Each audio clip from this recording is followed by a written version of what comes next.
Hello everyone, welcome to PCS परीक्षा। और finally आज आपका 70th बीपीएससी का मेंस का रिज़ल्ट जो कि डिक्लेयर हो गया है।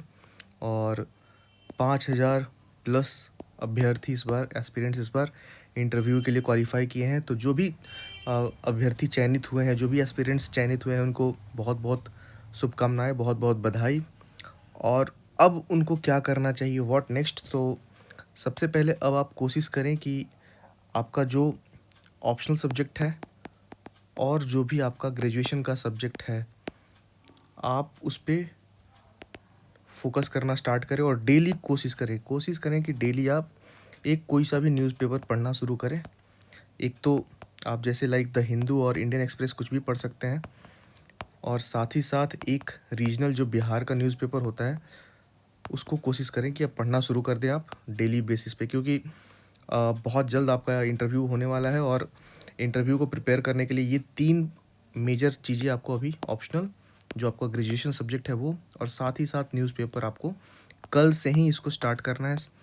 और साथ ही साथ अगर ये इस बार जिसका पहला इंटरव्यू है, तो उनको कोशिश करनी चाहिए कि आप थोड़ा-सा अपने जो बोलने की शैली उन सब पे थोड़ा फ़ोकस करें, ध्यान दें।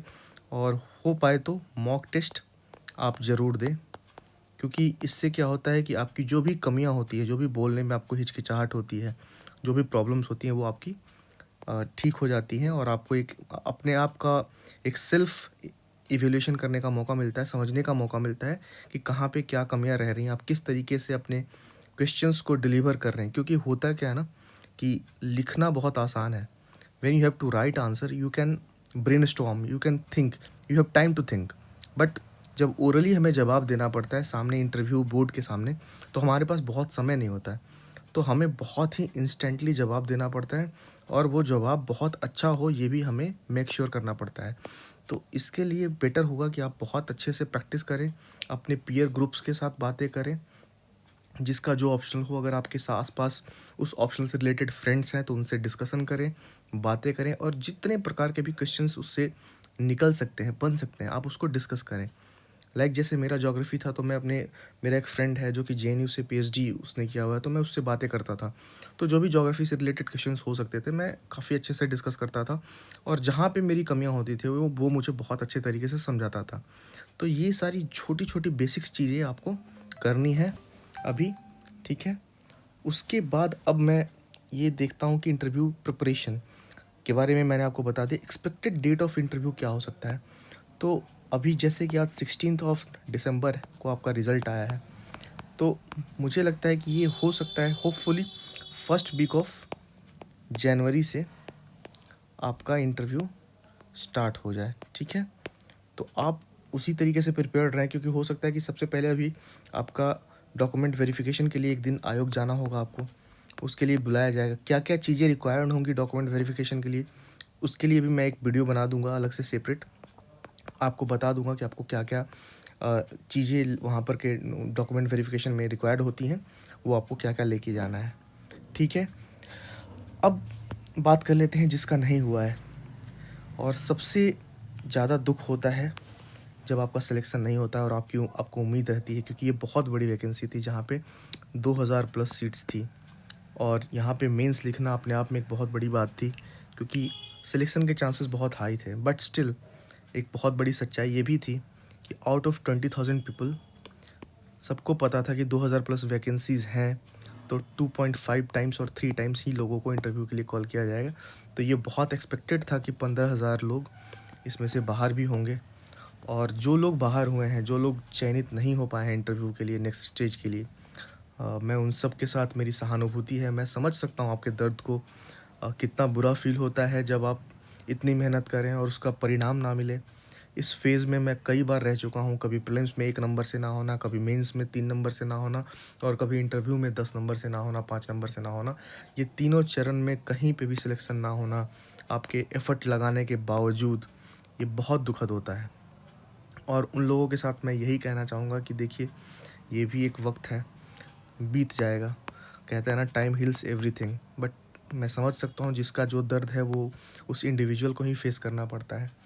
और आई नो कि इससे निकलने में आपको थोड़ा समय लगेगा, क्योंकि बहुत बड़ी अपॉर्चुनिटी थी, बहुत बड़ा मौका था यहाँ पे, और सीट्स भी काफ़ी अच्छी थी, और यहाँ पे सिलेक्शन होना बहुत ही ज़रूरी था, क्योंकि अ, इतनी बड़ी वैकेंसी मुझे नहीं लगता फिर दोबारा बिहार में आएगी।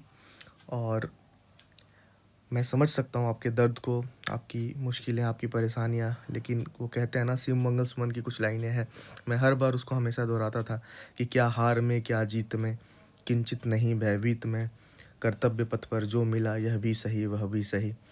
तो भाई मैं समझ सकता हूँ आप लोगों की परेशानियाँ। आप लोग हिम्मत रखें, अपने आप को साहस दें। आपने बहुत मेहनत की है, आप यहाँ तक पहुँचे हैं, आपने बहुत मेहनत किया है। फिर से खड़े होंगे, फिर से लड़ेंगे। वो लड़ने का जज्बा आपको कभी ख़त्म नहीं करना है। आपको उठ के खड़ा होना है। थोड़ा इंट्रोस्पेक्ट कीजिए, कहाँ पे कमियाँ रह गई, क्या चूक रह गई, और उस पे वर्क करेंगे तो आई एम प्रिटी श्योर कि होगा आपका। मैं कई ऐसे बच्चों को जानता हूँ जिन्होंने कमबैक किया, और वो कमबैक इतना स्ट्रॉन्ग रहा है ना, कहते हैं ना कि कभी कुछ लोगों का एक समय होता है। तो आप अपने आप से ये कहना कि मेरा मेरा समय नहीं, मेरा दौर आएगा। तो आपका एक दौर आएगा। I am sorry. आपने मेहनत किया है तो उसका रिज़ल्ट आज नहीं तो कल पक्का आपको देखने को मिलेगा। ज़िंदगी हमारे साथ इतना भी हमारे साथ बुरा नहीं कर सकती है।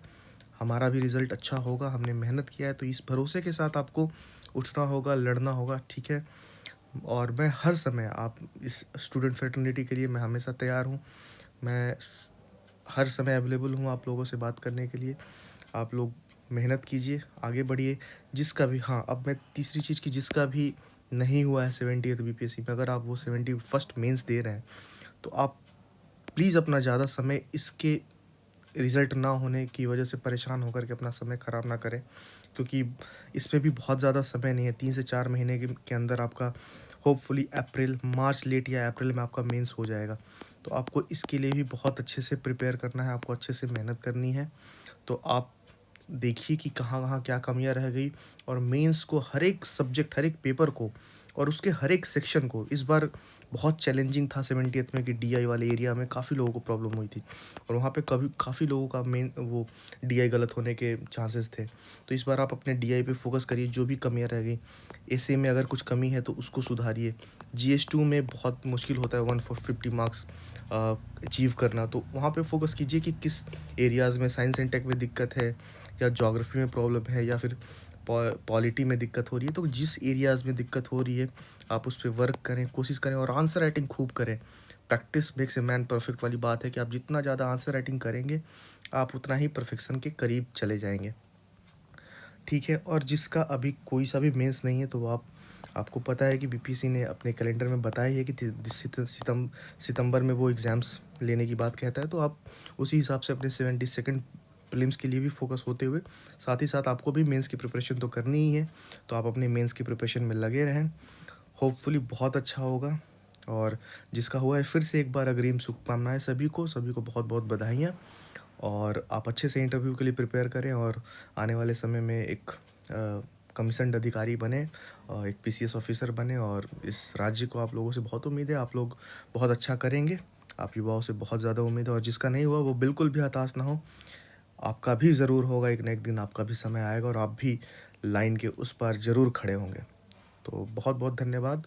Please do like and subscribe, और फिर मिलते हैं अगली वीडियो में। Thank you so much.